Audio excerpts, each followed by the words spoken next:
Abdulqadir Muhammad Jamal gara waltajjii afeera hamle guddaadhaan garanatti Afrika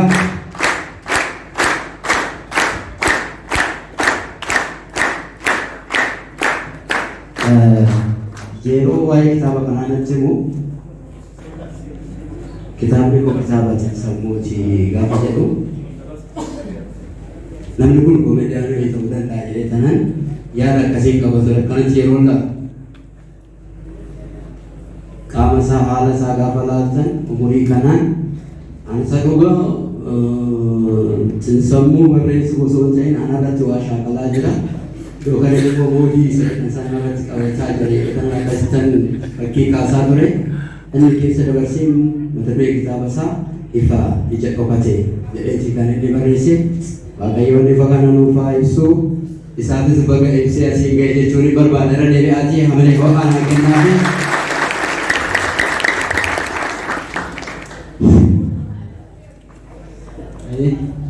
Kan negara Indonesia, biasanya bagaimana akan menjadi ini akan berhasil menjumpa bosannya jumpa mana?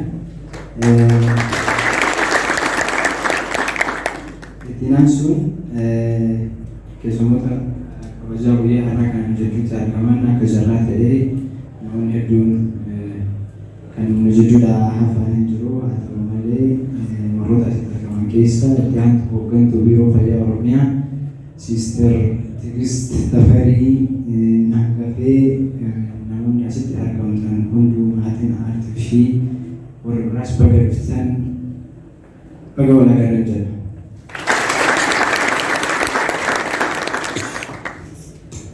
Namun yang saya setelah dulu pakai gara-gara apa ni ada mana mereka nak kasih ni balik rover langsung nafin, haraplah. Orgoglio semua dua kali dari tas dan nanti menjadi jual baru. Buaya di Batak kan nami itu buaya uji rakyat jadi saya tahu dah apakah reda awak bekerja itu bersuara baik. Buaya mau uji rakyat jadi saya tahu karena sini semua sibuk bereda kayak artikelnya kan itu bereda sibuk apa nawarin barang itu dari mana sih dari mana ni mas bereda bekerja dan itu masih menjadi jual baru. Jangan sunnah mutang dari tebel sejarah dari kawaran tiga ni kan warga karab ini kan siti anak le makan akan menjadi karena tahu saya orang ini sabu guru nak ini makan akan beres karena tahu saya dari karab ini tansun mati ki apa ki Muhammad Jamal kun menjadi terkenal mewah di Jalan Daud kun buah kisah Abdul Rasid sehingga wang tef korado usul jadin nauli nama tadi yang bersama analisa nagla Tuhan jangan sunmati nobriwan ki akasmas namun gulaton kita bakana skesa di koda pertanyaan gulaton masih dia cuma barwada namun kita lihat kamera ujung bifakan bos Ati umat seberat agak dari bawah tasu seperti dia mereka sama dengan abrin abrin itu jujur kalau karet di mana uji dia biro pada Oromia kita sudah nemu Belando Biomedical Solution sana segala tiga cuma baru ada cara makanan ni ke wamba itu perlu namun wamba itu kan wamba itu sudah danas narurat agama ani ambil di wamba ini jeru kau nafer mana sebaik yang makan segala tiga cuma berat Wah arti karena tidak baca ini arti mencari dasar mitoko enyuma ofi ada ofi ini sabu serifana mentika anjur satu bara arti ini atau mana sabri ini misalnya sabar kami itu sabri Oromo kalisa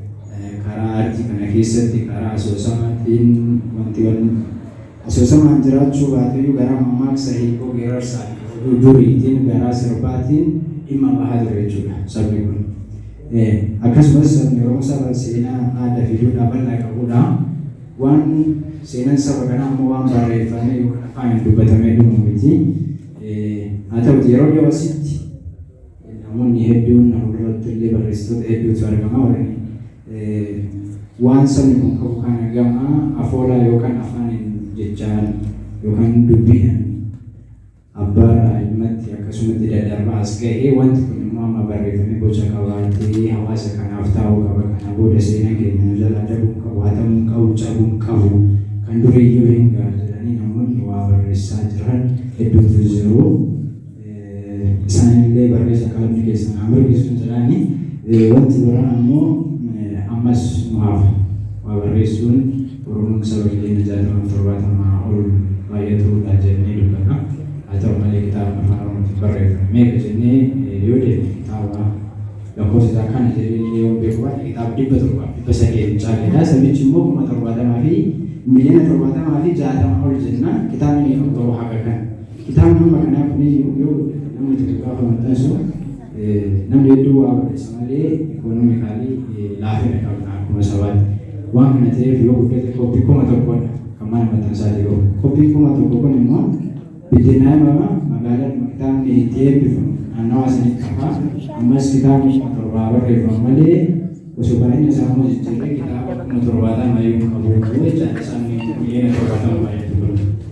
Kanaafuu ammas barreessuun dhufuu qaban jedha. Barreessuun cinaatti nama barreessu kanallee dura dhaabbachuun yaada deeggaruun yaada qofaa miti waan inni barreesse kanallee dubbisuu qaba.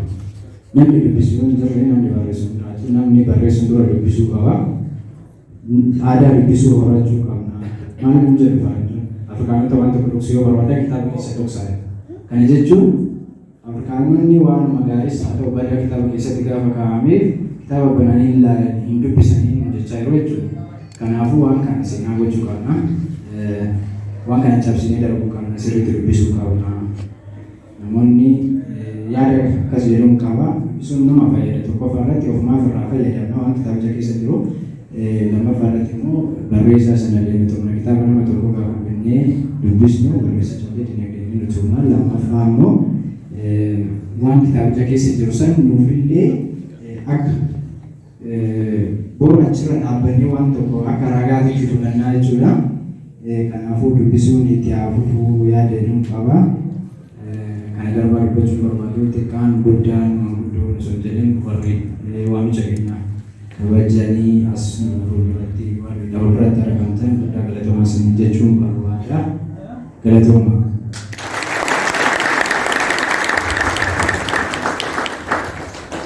Abdul Qadir Muhammad guddaa galateeffannaa. Kitaabni isaa kitaabonni sammuu abdii namatti tolu.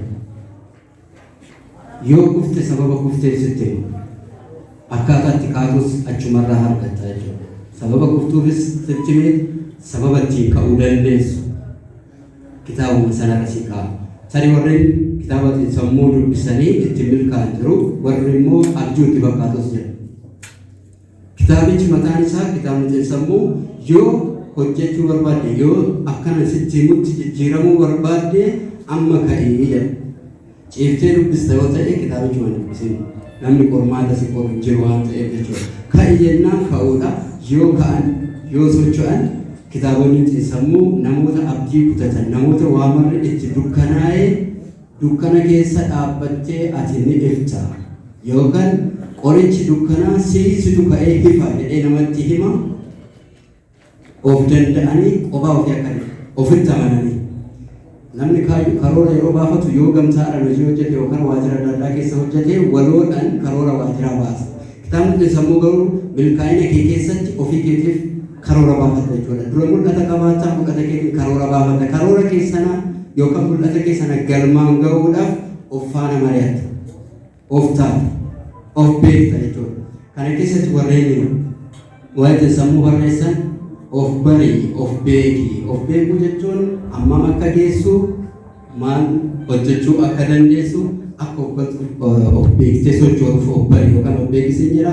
Of beekuun qorichaaf, beekuun milkaa'ina, of wallaaluun of awwaaluudha jedhanii barreessu. Kitaaba akkanaati kan inni barreesse. Ogeessa fayyaati. Warri ogeeyyii fayyaa qorichi isaan namaa kennan jira. Limmoodhaan kan namaa kennan jira. Gorsaanis yookaan tiriit nama godhanii namni tokko too qoricha biraan kennineef akka inni fayyu, akka inni wayyaa'uuf wantoonni isaan hojjetan jira. Inni kunis qoricha ogeessa fayyaa irraa nu qaqqabe qoricha nama fayyisuu danda'udha waan ta'eef ogummaan kee kun itti hafuuf jechuun hin barbaada. Yeroo tokko irra deebi'aatii horii bulii mul'atu naa jedhaan itti hafuudhaan biiroon fayyaa Oromiyaa ispoonsaraa sagantaa keenyaa kanaati. Guddaa galateeffannaa. Yeroo tokko haallee biiroo fayyaa Oromiyaati. Fayyaa argadhaa. Fayyaa keenyaaf xiyyeeffannoo haa kenninu. Fayyaan kana caalu jiru. Kuni dhukkubsannaan qorichi kamuu iyyaaluu jechuudha. Qorichi yaalu wantoota akkanaatti yaalamu. Limboo waraantu namoota sammuu dhukkubsate warra qayyee. Kana kanaa tajaajilaaf jechuudha. Waan sammuu isaanii ta'u waan nama sana gara fayyummaatti isa deebisu qoricha akkanaatti kan kennamuu fi kun hojii biiroo fayyaa hojjetu keessattuu ramadamuu danda'a. Carraa kanaan ispoonsara ta'uu keessaniif immoo waluma keessanii guddisuudhaaf bira dhaabbachuu keessaniif guddaa galatoomaa jennaani. Itti aantuu biiroo fayyaa Oromiyaa Siistar Tigeest Tafarii carraa kanaan gara hojii kanaatti dhufanii haasaa gabaabaa akka nu taasisan gara natti affeera. Hamleen gara natti naaf ergaa.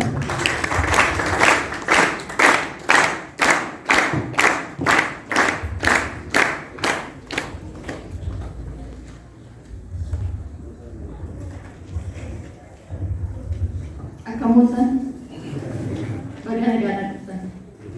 Akkuma sila jedhame yeroo isin ilaalan baay'ee miidhagdusi, baay'ee sodaachistusi. Kun egaa amalummaa uummata Oromoo hedduu fi daneessa ta'eeti gati ta'ee fi kana carraa kanaan carroomuu keenya ibsuun barbaada. Baga gammaddan. Kabajamtoota jaarsolii biyyaa waliin abbootii keenya, kabajamtoota artistoota Oromoo bakka garaagaraa irraa bakka kanatti argamtanii jirtanii, barreessitootaa fi gulaatota kitaaba adda addaa, akkasumas kabajamtoota keessummoota kabajaa taatanii magaalotaa fi godinaalee Oromiyaa adda addaa irraa bakka kanatti argamtanii jirtan, kabajamtoota ogeeyyii biiroo fayyaa Oromiyaa fi keessummoota addatti waamichisniif godhamee bakka kanatti argamtan anaa dhufuu baga nagaan dhuftan isin jechuun barbaada deebi'a. Kana ergan jedhee booddee akkuma sila kaase uummanni Oromoo waggoottan hedduudhaaf aadaasaa, duudhaasaa akkasumas uummata jaalalaaf uummata kabajaa ta'uusaa karaa adda addaatiin mirkaneessaa hawaasa waliin jireenya dhugaaf qabatamaa ta'e biyya keessatti mirkaneessee jiraatee dhaga'eedha. Kuni uummata Oromoo kan boonsuu fi kan korsudha jechuudha.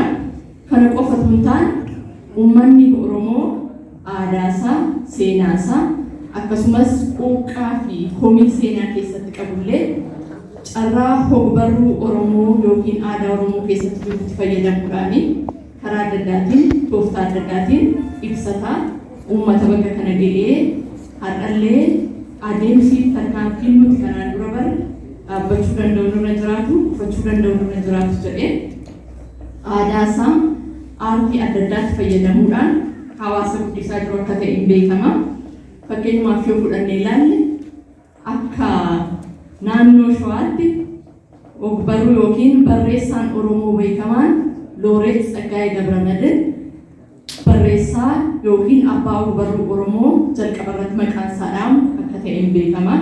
Kana qofa osoo hin taane uummanni Oromoo dargaggeessaan dargaggeettiidhaan bifa adda addaa tooftaa adda addaatti fayyadamuudhaan ergaasaa karaa adda addaatiin akkuma sila ka'aa ture dabarfataa tureera.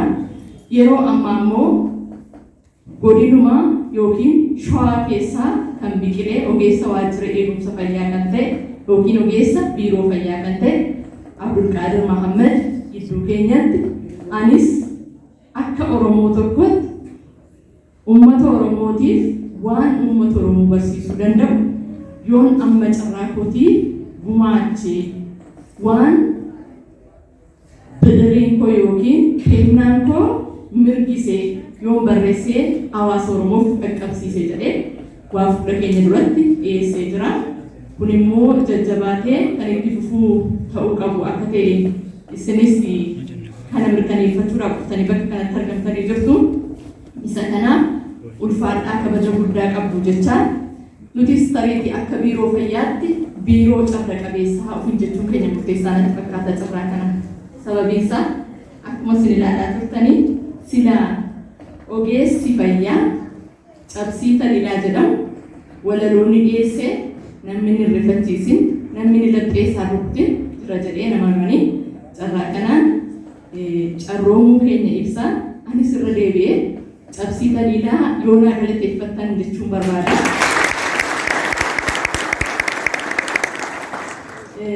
Kan biraa wanta na ajaa'ibsiisinii kaasuun barbaada silaa gaafa eebbaa fi hangafoonni shawaa waamamaa turan akkaataa itti namni wal beeku mataasaa kan nama ajaa'ibsiisuu fi kan jajjabeeffamuu qabu akka ta'e immoo carraa kanaan kaasuun barbaada.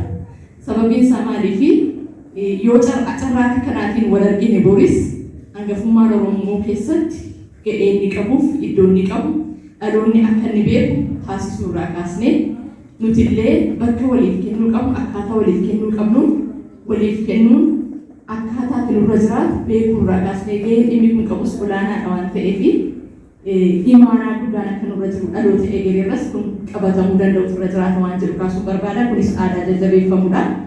Inni kan biraan akkuma sila ta'ee mata duree kitaaba kanaa ilaaltaniitu taanaan ifa ija dhokatee jedha.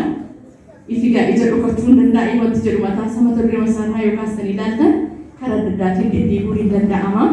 Garuu akkuma sila ta'e kitaaba kana keessatti wanti barreeffamee jiru maal raawwachuu danda'u nurra jiraata. Kana qofa mootoon taane barreessaan kitaaba kanaa akka sodaatti wanti inni kaasee jira. Hawaasni Oromoo hawaasa bal'aadha, hawaasa guddaadha. Garuu immoo aadaan dubbisuu keenya, aadaan dubbisnee aadaa keenya beeknee akkaataa abbootiin Oromoo dur hibboodhaan, mammaaksaan, afoola garaagaraatti fayyadamuudhaan nu dhaalchisanii itti fidanitti dhaloota keenya dhaalchisaa jirraa wanti jedhu immoo hojii manaa guddaa fi gaaffii guddaa akkana ta'etti qabachuun keenya gaarii ta'aa waan jedhu kaasuuf barbaada carraa kana.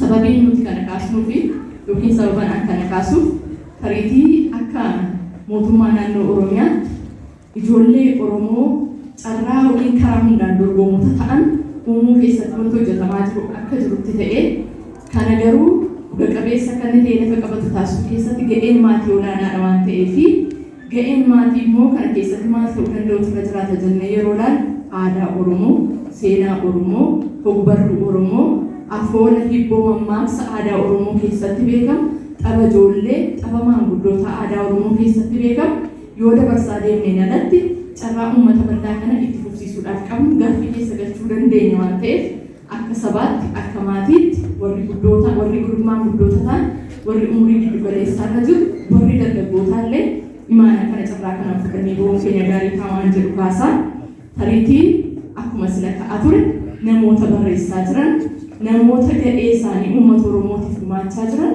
akkamittiin bira dhaabbannee jirraa wanti jedhu immoo gaaffii hunda keenyaaf ta'uu danda'u irra jiraata jechuudha. Carraa kanaan sadarkaa odeeffannootti waan hin qabuun yeroo adda addaatti akka biiroo fayyaattis kitaabonni adda addaa maxxanfamaa turaniiru namni meeqaan keenya bira ga'ee jira. Akka biiroo fayyaattis yoo fudhannee ilaalle akka seektara fayyaa waliigalaattis yoo fudhannee ilaalle akkasumas immoo hawaasa Oromoo kitaabni ijoolleen Oromoo Oromiyaa keessatti biqiltee jirtu barreessaa jirtu hawaasa keenya karaa guutuu ta'een akka inni qaqqabu taasisuu keessattis ga'een nuti ba'aa jiru maal fakkaataa kana qofatu hin taane barreessitoota keenya beeksisuudhaaf wajjin wal qabate artistoota keenya beeksisuudhaaf wajjin wal qabate fakkeenyaaf sadarkaa Oromiyaatti namni jiru baay'een isaa waa'ee Sheekispeerii yoo gaafattan isinitti himuu danda'a. Garuu immoo barreessitootni Oromoo meeqatu jira? Kitaaba meeqa barreesse? Maal dubbiste? Qabiyyeen isaa maal fakkaata? Maal irraa hubatte? Isa jedhu gaafanne garuu tariitii maqaa barreessitoota keenyaallee carraa ittiin ijoolleen keenya hin beekne illee jiraachuu mala waan ta'eef kun xiiqii fi kutannoo guddaa nutti uume yeroo itti aanu keessatti akkamittiin ga'ee keenya ba'uu danda'u nurra jiraata. Gama aartiitiin, gama barruutiin, gama barreeffamoota adda addaatiin waan dabarsuu danda'u nurra jiraatu akkamittiin dabarsuu qabna wanta jedhu qabannee akka hojjennu jecha carraa kanaan anis irra deebi'ee ogeessa keenya kan ta'e yeroo ammaa immoo barreessaa kitaaba ifa ija dhokatee Abdulqaadir Mahammadiin baga kanaan si ga'e baga gammadde jechuun barbaada. baga gammadeenaa jedhaan. Taasisuudhaan namoonni ogbarruudhaan yookiin barreessuudhaan muuxannoo qabdanii fi dandeettii qabdan ammas waan keessa jiru waan sammuu keessa jiru uummata Oromootiif galfata ta'a jettanii yaaddan qusannoo tokko malee barreessitanii akkasiin hawaasa keenya qaqqabsiistan abdii guddaan isinirraa qaba jechaa kallattii dhumaanii yeroo saaqiinsa kitaaba kanaatti ga'ee keenya gumaacha nurraa barbaadamu akka baanuu isin jechuun barbaada. Waamicha obboleessi keenya nuuf taasisee kabajanii bakka kanatti kan argamtan ulfaadhaa galatoomaa jechuun barbaada.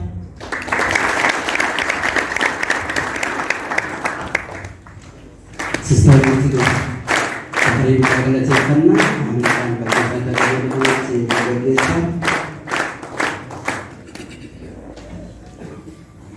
Sister yaaduma jenne malee sagantaa akka biiroo fayyaati.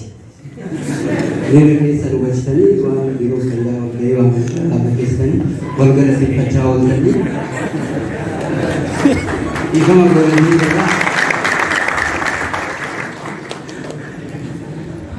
dhiifama goolee fi jira nuti toleedha dhugaa dubbachuudhaaf yoo ta'e wal bira dhaabbachuun kanumatti dhabame baanis inaafile malee hamee qabaatee miti guddaa galateeffannaa deebi'aatee hamlee nu kennaafi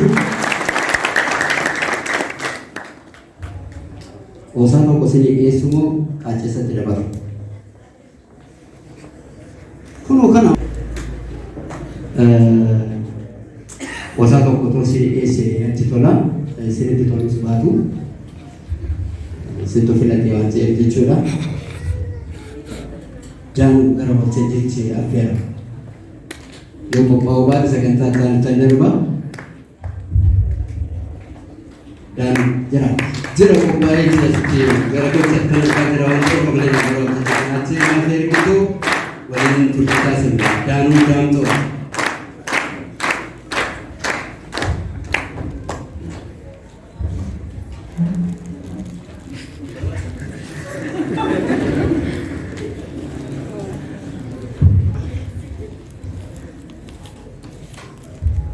jalqabarratti barreessaa kitaabaa ifa jedhu gatee abduudhaan baga gammadee jechuun barbaada. Mee isinis barreessaa kanaaf al tokko naasee dhiifam hamilee dhalaa dhabne. Anis akkuma kanaan dura kitaaba kana argeen dubbisne garuu abduu karaa irratti argee dubbisee beekaa. Kitaaba dubbisuu dhiisanii karaa dhaabanii nagaa wal dubbisaa wal immoo amala qofaa osoo hin taane aadaa saba keenyaa ta'e. Namni keenya waraqaa fuula tokko dubbisee waa barachuuf yeroo dubbisuu qabu jira. Garuu ammoo karaa wallaabee akkam nagaa keetii maatiin kee nagaadhaa haati manaa kee furdatteetti adaadaan kee booyyee qabdi mucaan isheen qotusuun zammate sun akkam ta'e mucaan haala tolsaanii bara mallas beekalate sun akkamii rifeensa biqilchuu danda'e moo mataan isaa mul'u ta'eeraaf maaloo waa'ee mallasiin na yaadachiise minaan jedheemmoo dhaabatee sa'aatii jaa'u oleessaa oolu. Dhugaa dubbachuuf keessattuu dargaggoonni keenya akka baroo shamarranii ilaalaa oolan osoo kitaaba ilaalaa oolan islaayoona biyyi kun jijjiirama lafa qabate jijjiirama samii qabate kan nuti beeku. Shamarran keenyas akkuma of ilaalee yookiin daawwitii bitanii keessatti of ilaalaa oolan utuu kitaaba bitanii keessa isaa ilaalaa oolanii silaayoona ofuma isaaniitii waasaa kosmootiksii fi biigii oomishu kalaquu danda'an.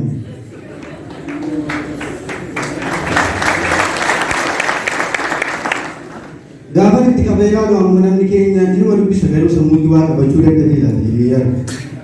Amma fakkeenyaaf waa'ee sammuutti waa qabachuu kan namoonni tokko mataan isaanii ooluudha keessi isaanii immoo waa qabachuu danda'a. Amma fakkeenyaaf mataan koo amma hangasaa yoo ilaaltan mataan isaa irraa oolu keessi isaa garuu baay'ee cimaadha. Ani immoo mataa koo keessi isaatti qulqulluudha waan tokko qabachuu hin danda'u jechuudha. Kana ana dhugaas miti. Gaafa naggarsinii jedhu waa'ee sammuutti waa qabachuu kana mudannoo koo waggaa 4 dura tokkoon yaadadde. Waggaa 4 dura jaalallee dhangala'oo tokkoon qaban ture. Amalli ishee akkuma Geetachoo Saffaatti akkaataa qabamees naagalee sun deemu. Angaruu nan dhufee osoo jedheen halkanii guyyaa nan gosan ture. isheen garuu maal jijjiirama tokko hin qabdu. Anis hedduudhaan intala kana sammuu jetti maal waan qabatu moo yoona dhaluma isheetti waan qabatu laata jedheen qorannoodhaaf qarshii abbaa dhibbaa fuudhee akka isheetti lakkatu inni sitti qabate. Ammas yaabbee fuudhee hidhii isheetti dibe inni sitti qabate. Amma moonii qabatti laata jedheen ammadheen ofitti qabe. Isheenis maagineetii taatee guddinatti tofti.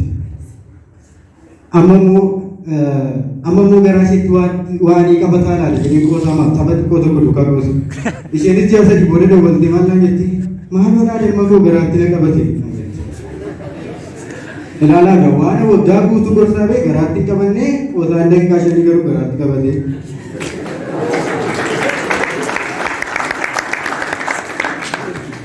Dhiifama aantu nama ajaa'iba fakkaata. Mudannoo koon isin itti meree mudannoo firaa wal abbaa firiisaa isin itti mee.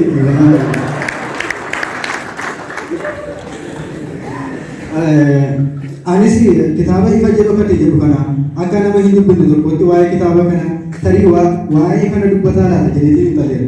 Akka yaadutti mata duree isaa irratti hundaa'ee gaafa tilmaamu ifa ija dhokateen waa'ee chaayinoota isa iji isaanii xixiqqoo ta'e sanaan taa'aa laata jedhee tilmaame. Waa'ee ija xixiqqeenya chaayinoota booda sii deebi'aa ija jennaan waan ta'e yaadadde. Bar tokko warra ollaa kootii waliin waan waliin jaallanneef galgala yeroo mara yaa waaqayyo anaan nagaan bulchii warra ollaa kootii immoo balaa akka bulchi jedhee kadhadhee bara.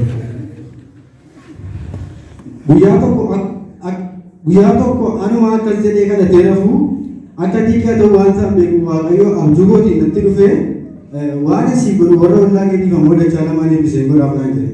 Anis hedduu aaree yaa waaqayyo erga akkas jettee ija koo tokko jaamsi jedheen kadhadhe. Akka ija warra ollaa kootii lamaan isaa jaamsuuf jechuu kooti. Waan nama ajaa'ibu erga gaafa kadhata kana kadhadhee kaasee waan kadhadhe martu faallaa ta'ee naaf deebi'a. Keessattuu kana hin deeganne gaaf tokko yaa waaqayyo hamaan irraa qabu gaarii natti qabi jedhee kadhadhee manaa bahee daandii irra utuu deemu gaarii ishee gaangeen harkistu sun dhuftee na bira bira. Kadhata koo qofaa miti abjuun illee faallaa ta'ee naaf deebi'a. Gaaf tokko abjootuuti dooktarii ta'een addunyaa kanarra naannee marfee nama waraanaa buli. Garuu buleessa addunyaa wadaayoo isa ollaa keenyaa cuubee na dhuguu sarara waraanaa poolisii bakka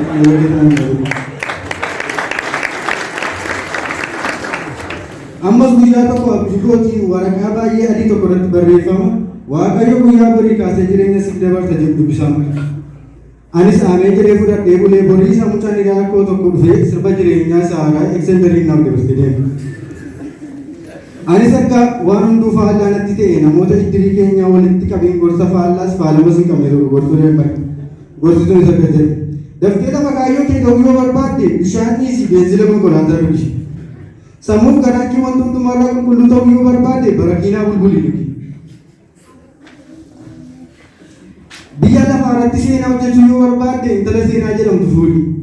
Qabeenya nama hatuun cubbuu garuu zarafuun cubbuu miti. Namni hundi abbaa qabeenyaa jedhee akkasii waamu yoo barbaadde haadha manaa fuudhi mucaa kee qabeenya jedhamu itti moggaasi. Yoos namni abbaa qabeenyaa jedhee si waama. Obboleessi kee akka inni obsa qabu yoo barbaadde isa biratti dhufuuf akka inni funyaan hin qabanne ilaali. Jibba jaalalaan wayi kana jechuun namni tokko yoo harkaan maddii kee bitaas dabale ati immoo boksiidhaan mangagaasaa darbuuti wal jala dabarti. Jaarraa kana keessa faashiniin qawwee afeera waan ta'eef qawwee hin baatiin waan akka boombii misaalee nu godhanii baattu malee.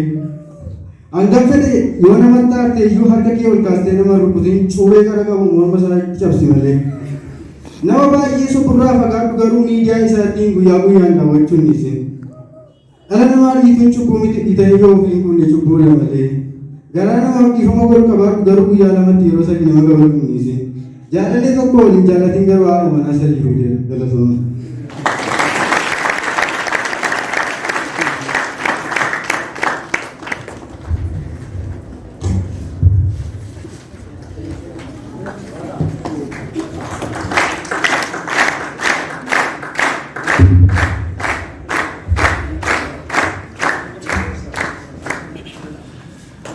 Amalee kennuu fi barbaadanii eeyyama koo eegaa jirtu. Hin danda'ama yeroo tokko hundi keessanuu amalee ho'aa naa kennaa ta'e. Akka nama jalatti godhu. Ani baay'ee kan na ajaa'ibe qoosaa kana keessa shamarran guyyaa irraa akka carraa ta'e waamuu isaaniiti. yeroo warshaa kosmootiksii fi wiigii hojjechuu dandeessu yoo gaafa jedhamu warra dhiiraa harka rukutanii kan hojjechuu danda'u isaan harka rukutatan isin maal silaata haalli isin irraa qaban seetti mul'isanii jiru warra dhiiraa waan ta'eef kun rakkoo waltajjiin akka gaggeessetti qomuufii qabantu warra dhiiraa dhimma shamarranii keessa galanii jechuudha.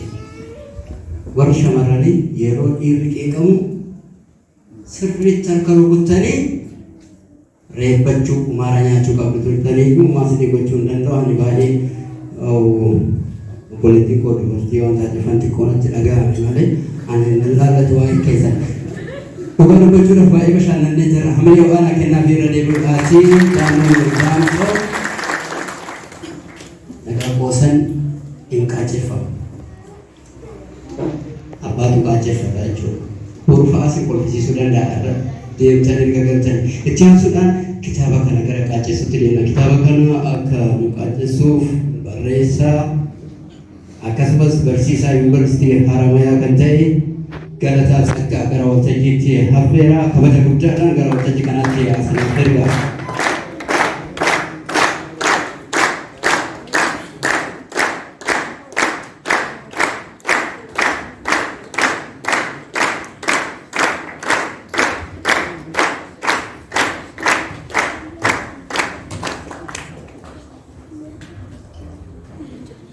Agasan yeroo baratanitti baay'ee daanuun raawwa abbaa fariisaa kan jedhe sana hoogganaa keenya ta'an jechuudha.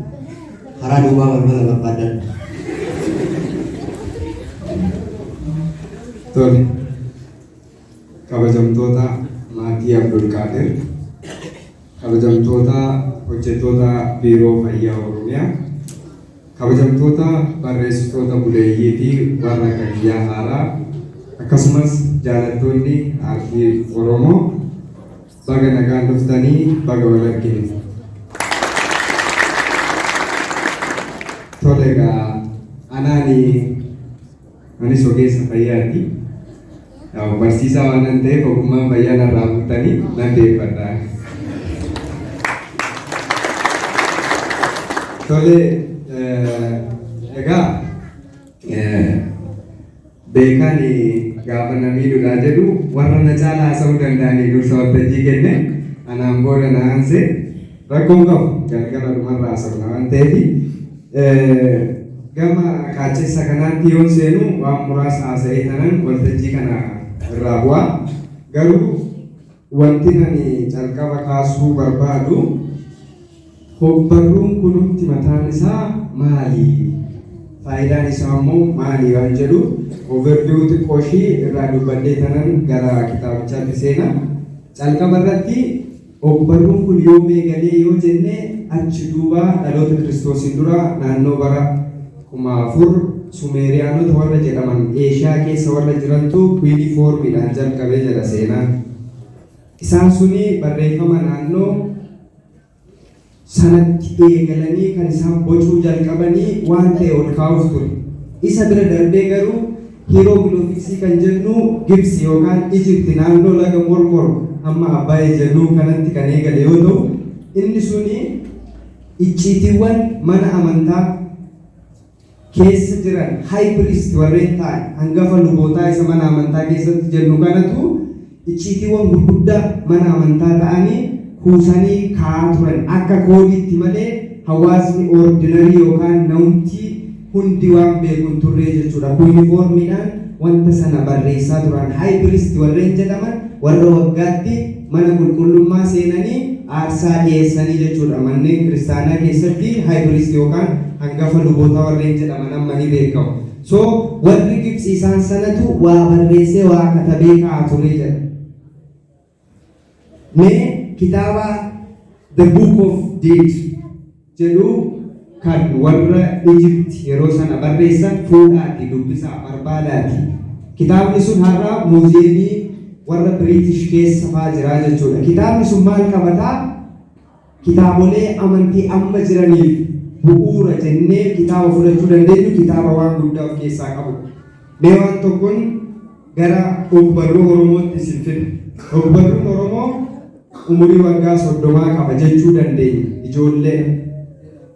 Garuu osoo Sister Fan duraanii waa'ee Shakespeare dubbatanii turan. Shakespeare biyya Ingilaand keessatti qorqalbii saba sanaa biyya sanaa ijaaruu keessatti gahee guddaa nama taphate. Ibin namni sun lubbuudhaan iyyuu namni Shakespeare jedhamu jiraayi. Shakespeare kun nama tokko osoo hin taane gurmii hayyootaati beektotatu dhufee saba sana ijaaruudhaaf biyya sana ijaaruudhaaf walitti dhufee waan sana kalaqee haga jedhamutti ka'a jechuudha.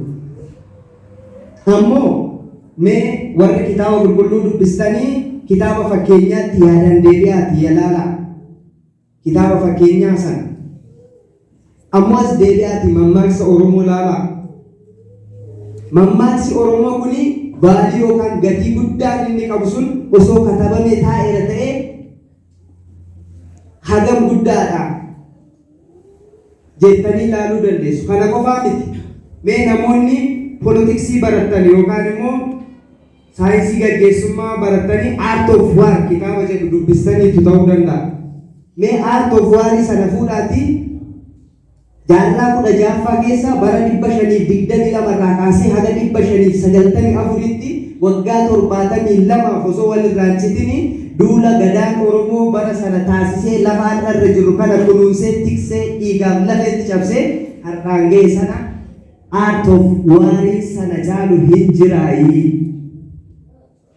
Waggaa 72 namni gurmaa'ee sabni bal'aan kun qindaa'ee lafa kan hunda lafa miidhagaa lafa gabbataa lafa magariisa kana tiksee warra sana akka godhee dabaanis haa ta'u tolaan osoo gaarrii fi holqi hin jirru ta'e lubbuun keenya nafu turee haga jedhanii dhugaa osoo dhugsanii karaa funyaanii jalaa wayii barreessan sana Art of War kana caalu hin jira isinitti fakkaata. Osoo diyaariin walaabuun jiroo jiraate har'a kana dhaloonni konfiisin ta'a isinitti fakkaata? Hin ta'u ture jechuudha.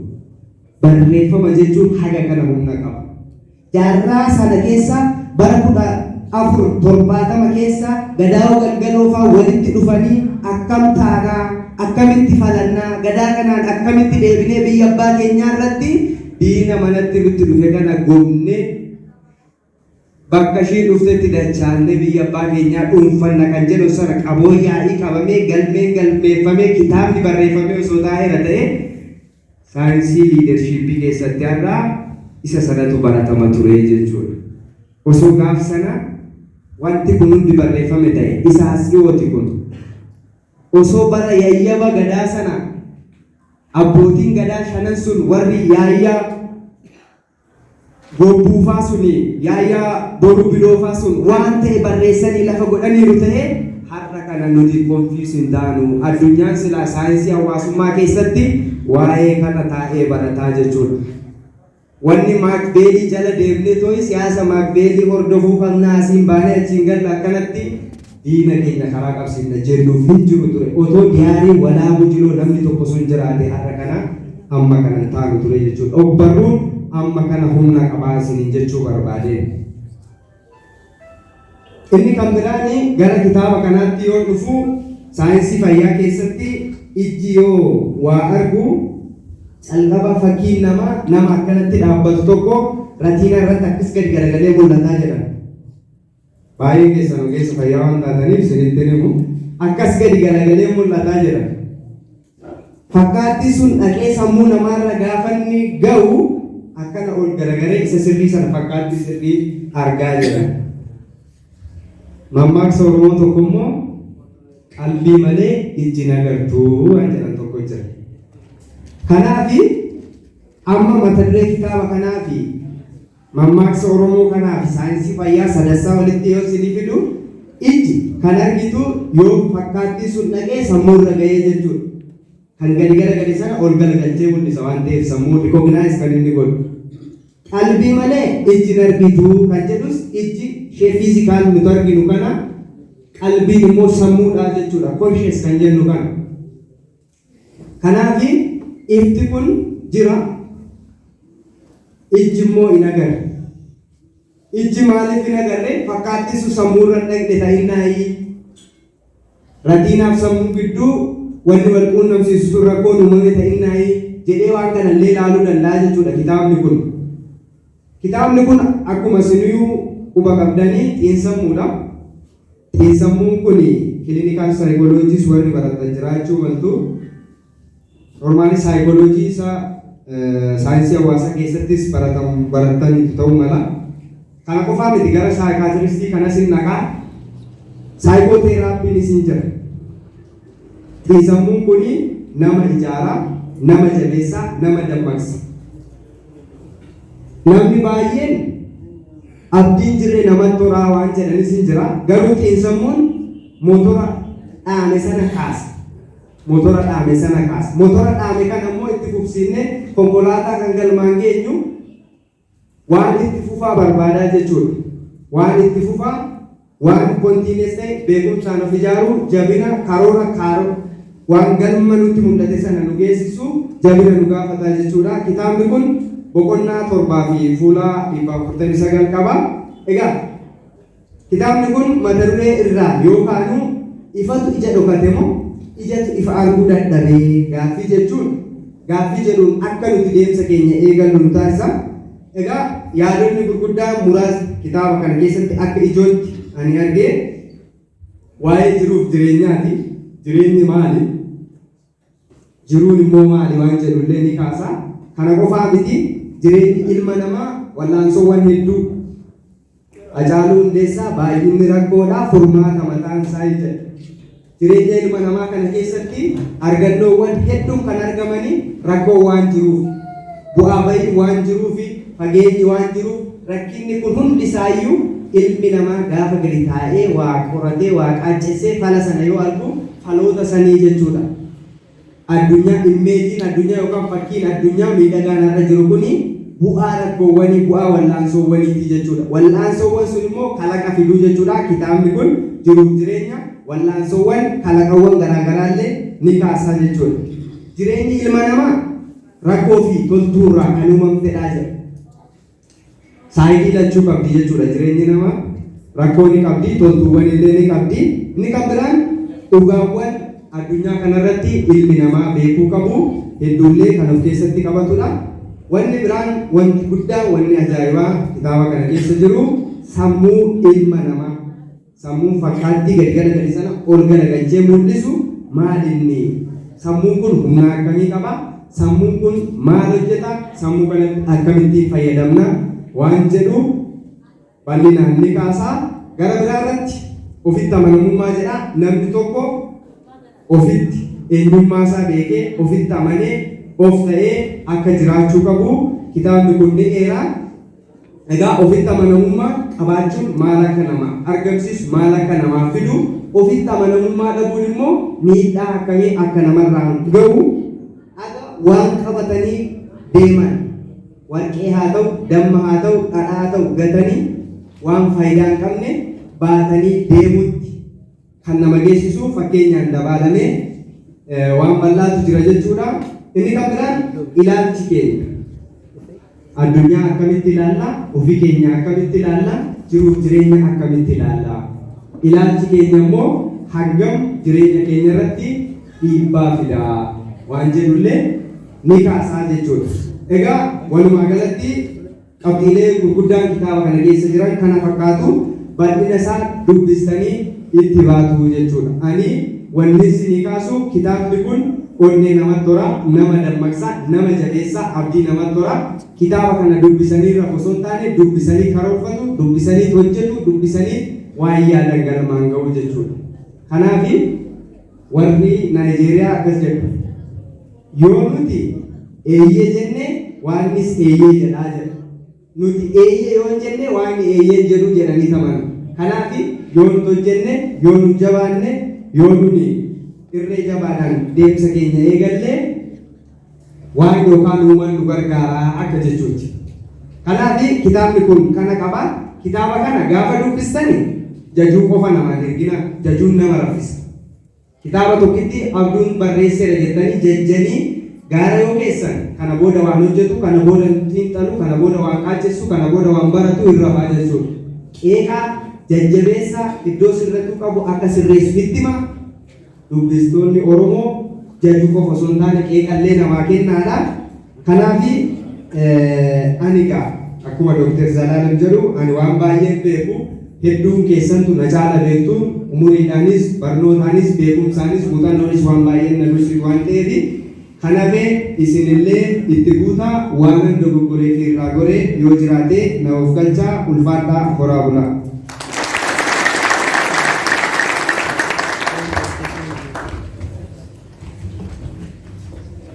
Soalnya waltajjii kanarraan bu'ee barreessaa ogeessa fayyaa barsiisaa yuunivarsiitii Haramaa eeggachuu kan hamree aanaa kennaa fi ana siyaasaa isaa barsiisa. Sirreeffadhee qabxii fi adeemsa naa kutaa jechuudha baay'atanii. Itti aansuudhaan keessummoota kabajaa guyyaadhaa kitaaba kana eebbisuudhaaf addatti qopheeffanne gara waltajjii kanaatti kana naffeeru ta'a. Keessummoonni keenya wanti barame wayii jira. Erga waltajjiitti ba'anii booda warri garee adda addaa faana dhufan ijaan garee isaanii faana mammari'a. Akkam goonuu akkamaa ta'uu maaloo goonee wayyaa jedhanii ijaan asii gadi mammari'atu.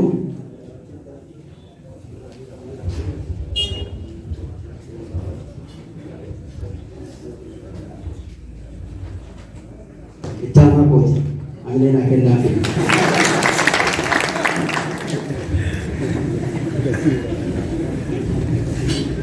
karaa waltajjiitti erga dursanii booda alaalatti namni wal bira taa'etu walii galaa jiru alaalatti walii galuu ayyaaniin godinaatti ammuma yaadati sirriitti onnee guutuudhaan akkaataa kitaaba kanatti eebbisiisuu dhuftan homaan hin fedhinaa anas ni jedha. Harka duwwaa deemtanii galtan waan ta'eef keessummoota kabajaa Sister Tigist Tafarii itti aantuu biiroo fayyaa Oromiyaa gara waltajjiitti affeeraa isaanis afaaninis waa baay'ee nuun jedhanii jiru amma immoo kiisidhaan waa baay'ee nuun jedhu waan ta'eef hamilee guddaa nagaarratti naaf ergaa. Obbo Ibrahim Muhammad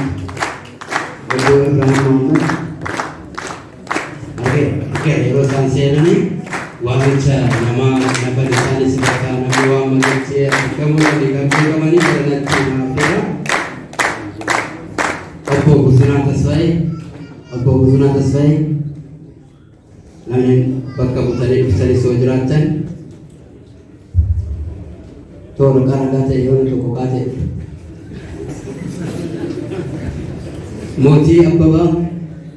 Mootii Abbabaa hamlee nagaratti nama ergaa. Injinar Roobaa Kumaa, Injinar Mootii Abbabaa, Injinar Roobaa Kumaa, Kabbadaa Dhaabaa bakka bu'aan hin jedhu isaanumatu jira waan ta'eef hamlee nagaratti nama ergaa. Tashoomaa Seefuu, Obbo Tashoomaa Seefuu dhimma hawaasummaarra jiru yoo as qaqqabuu baadheedhanii bakka bu'aa kaanee jiru bakka bu'aan dhimma keessa fi xumuri oodaan Tashoomaa Seefuu bilbiliiti odaa.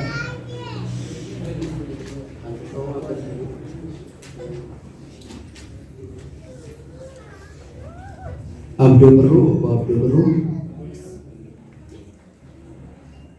jedhani Abeel Girmaa yookaan mana maxxansaa Bilisee yookaan bakka bu'aa Addunyaa Hoomaa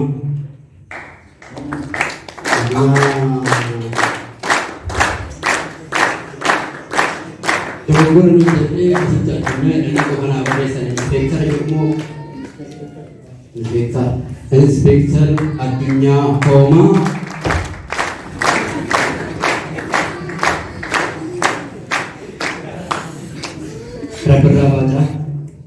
Rabbirraa Baacaa namni bakka bu'ee jiru jiraata.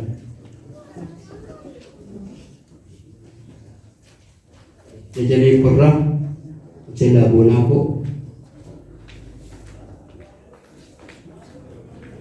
Kabbabush Badhaadhaa Indaalaa Baacaa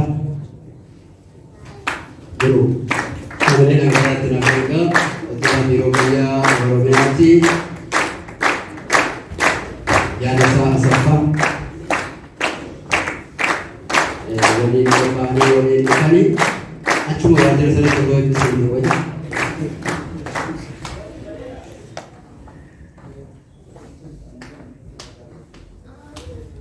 Dhaabasaa Goobanaa namni bakka bu'ee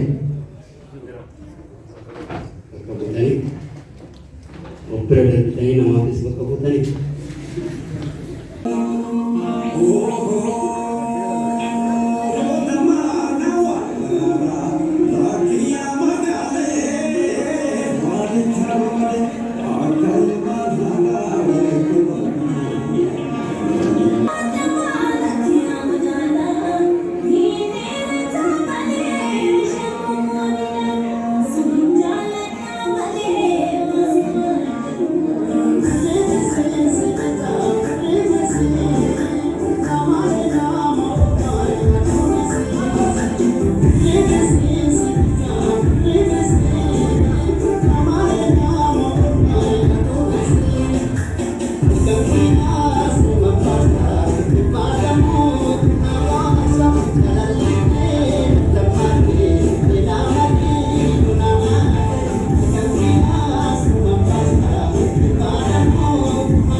Kennaa isinii qopheessinee jirra. Kennaa isinii qopheessine kana fudhachuu naa kenni hundumaa kenni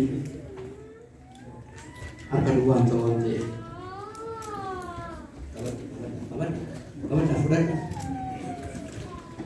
Namni waltajjiitti nama waamee as kennaa jedhaayyuu nuti garuu seenaa kana jijjiirre hoodhaa jechuu jalqabnee jira waan ta'eef hamilee nu kennaa.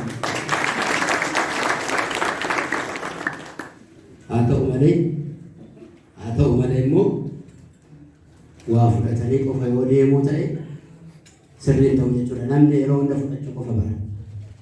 Fudhachaa kennaa yoo ta'e namni hundi wal qixa socho'a waan ta'eef saamsamee jira. Saamsamaa kana banee waan as keessa jiru namni nutti argisiisu eenyuun jalqaba. Baneen argisiisaa rakkoon qabu namni jedhu jechuudha. Warra keessan keessaayis yeroo isin bira ga'e nutti argisiiftu. Amma aangoo wanti jedhu hin jiru. Jechaa waan akkasii qabna argisiifte. Umurii mootummaa mana isin uummata. Eenyu laafaa?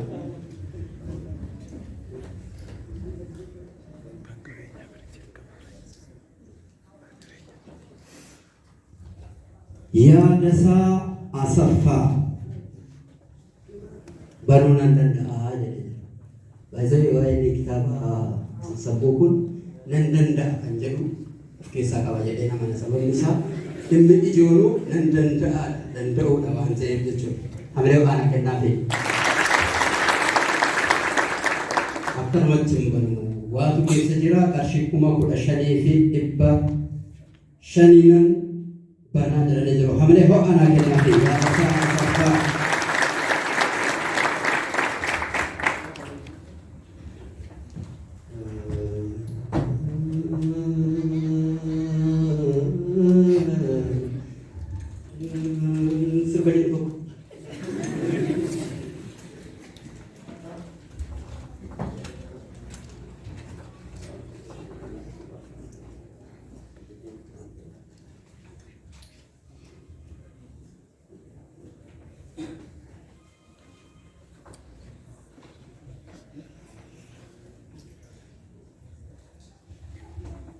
Ibsi jangan ada tu, nenek cinta sudah cuma. Ibsa orang kamu itu kau boleh dalam saja, kendai kata itu.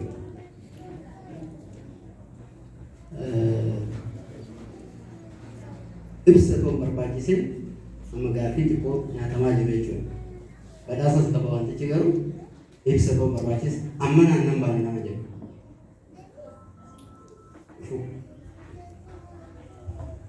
Oromoo.